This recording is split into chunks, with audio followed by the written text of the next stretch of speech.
U.S. President Donald Trump and Russian President Vladimir Putin have indicated that they will not attend Thursday's scheduled meeting between Moscow and Kyiv, which could be the first direct peace talks between the two parties in 3 years.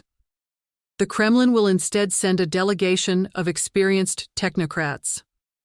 On Sunday, Putin proposed direct negotiations with Ukraine in Istanbul on Thursday, without any preconditions.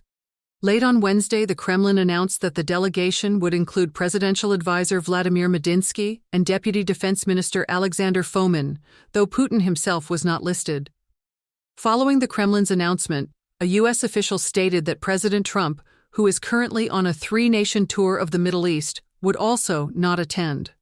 Trump had previously suggested that he was considering participating in the talks. Although Putin never explicitly confirmed he would attend in person, the absence of both Russian and U.S. presidents reduces the likelihood of a significant breakthrough in the war that Russia initiated in February 2022. Ukrainian President Volodymyr Zelensky had earlier challenged Putin to attend the talks, saying, "If he's not afraid," in what seemed like an effort to demonstrate to Trump which side was more committed to peace. A Ukrainian official stated that while Zelensky was en route to Turkey on Wednesday night, he indicated that he would only participate in the talks if Putin were present.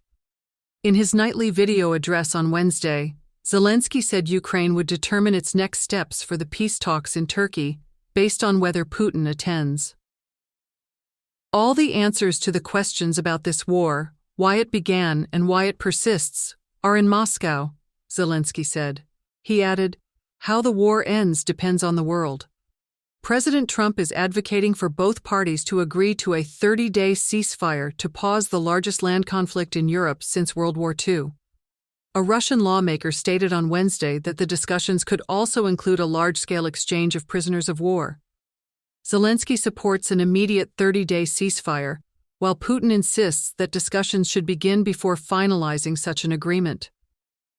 Frustrated with both sides, Trump is pressing for a peace settlement and has mentioned he is always considering secondary sanctions against Russia if he believes it is obstructing the process.